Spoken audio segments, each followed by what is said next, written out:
Hello guys, welcome back to my channel. आज का हमारा टॉपिक है उत्पादन नीतियाँ। सबसे पहले जान लेते हैं कि उत्पादन क्या होता है। बेथल एवं स्मिथ के अनुसार उत्पादन से आशय कारखाना पद्धतियों की सहायता से कच्चे माल को समाज द्वारा वांछित वस्तुओं में परिवर्तन करने की प्रक्रिया से है। यानी कि हमने कच्चा माल लिया और जो डिमांड है, वांछित वस्तुएं यानी कि जिनकी मांग की जा रही है, हमने उन्हें उनमें परिवर्तित कर दिया। जैसे हमने कपड़ा लिया और शर्ट की डिमांड है तो शर्ट बना दी, साड़ी की डिमांड है तो साड़ी बना दी।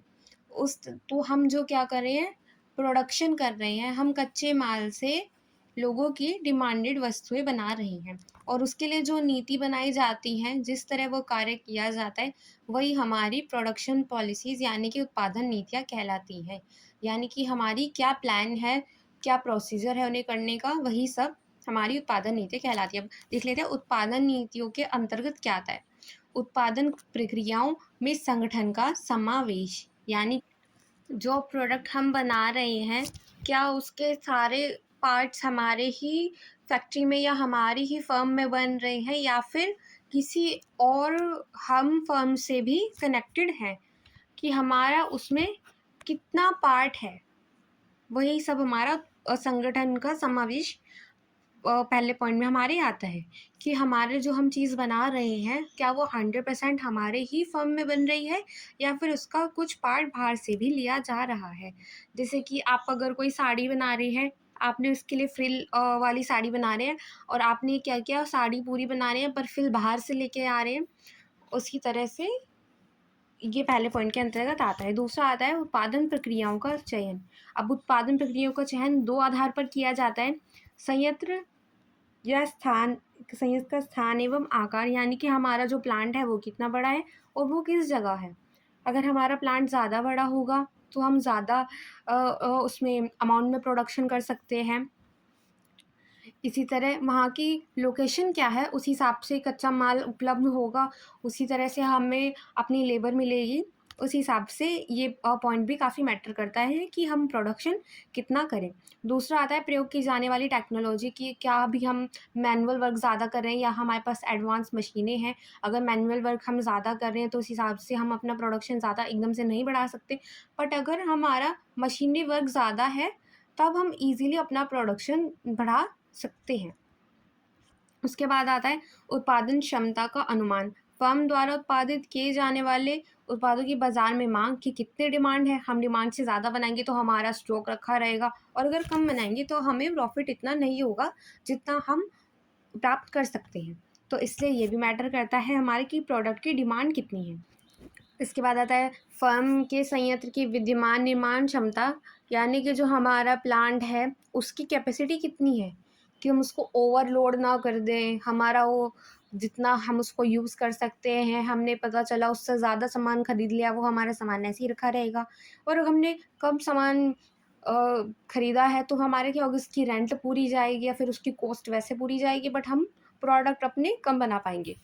उसके बाद हमारा थर्ड पॉइंट है उत्पादन वृद्धि हेतु प्रयत्न। यानी कि हमें ऑब्वियस सी बात है अपनी प्रोडक्शन को बढ़ाने के लिए कोशिश करनी चाहिए कि किस तरह से हम अपना प्रोडक्शन बढ़ा सकते हैं ताकि हमारा प्रॉफिट ज़्यादा हो, हमारी सेल ज़्यादा हो, ओवरऑल हमारी इनकम ज़्यादा हो।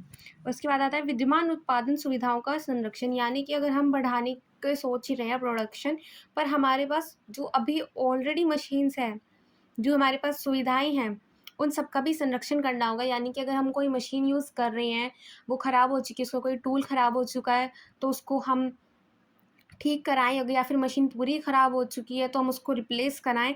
जो भी हमारे ओल्ड लाइट्स वग़ैरह हैं, अगर लाइट्स ख़राब हैं उनको चेंज कराएँ। इस तरह से जो ऑलरेडी हमारे पास वस्तुएँ हैं, हम सुविधाएँ हैं, हम उनका भी संरक्षण करें, उसको बढ़ाने के साथ-साथ।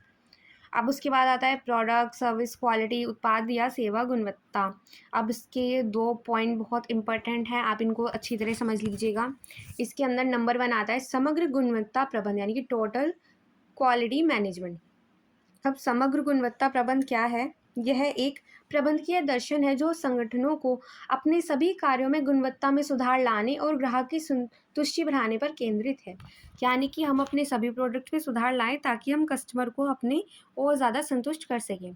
यह प्रबंधन की एक ऐसी विधि है जो सभी स्तरों के कर्मचारियों को गुणवत्ता में सुधार के लिए शामिल करती है। यानी कि हमारा पूरा का पूरा जो हमारे एम्प्लॉयज़ हैं, सभी स्तर के, मैनेजमेंट से नीचे तक के सभी स्तर के जो हमारे एम्प्लॉयज़ हैं, वो अपने प्रोडक्ट जो भी उनका काम है उसको बेटर करने के लिए कोशिश करें।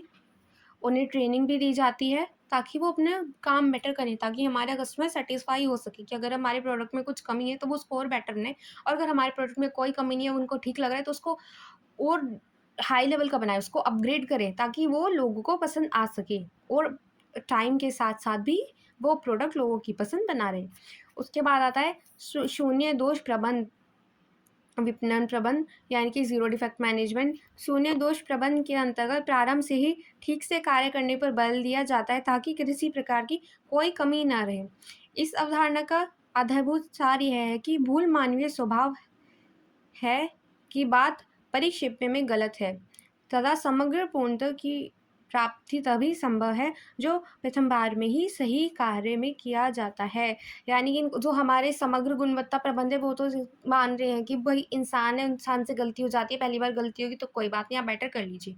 पर जो हमारा शून्य दोष प्रबंध है वो कहते हैं कि पहले ही उनको इतनी अच्छी तरह से ट्रेन करो कि उनसे कोई गलती ना हो, कि भाई अगर हम ये हर बार ये कह के चलेंगे कि भाई भूल तो हो जाती है, मानवीय स्वभाव है, तो ये बात गलत है। कंज़्यूमर ये बात नहीं समझेगा कि भाई हाँ ठीक है, चलो कोई नहीं, इस बार गलत कर दिया, फिर हमने दोबारा देखा तो दोबारा गलत हो गया, कि नहीं, पहली बार में ही अपने कंज़्यूमर को बेस्ट प्रोडक्ट दें, कि भाई इसके लिए आप अपने एम्प्लॉइज़ को पहले से ही ट्रेनिंग करें ताकि इम्प्रूवमेंट की ज़रूरत ही ना पड़े, वो अपना बेस्ट दे पाएँ ऑलरेडी।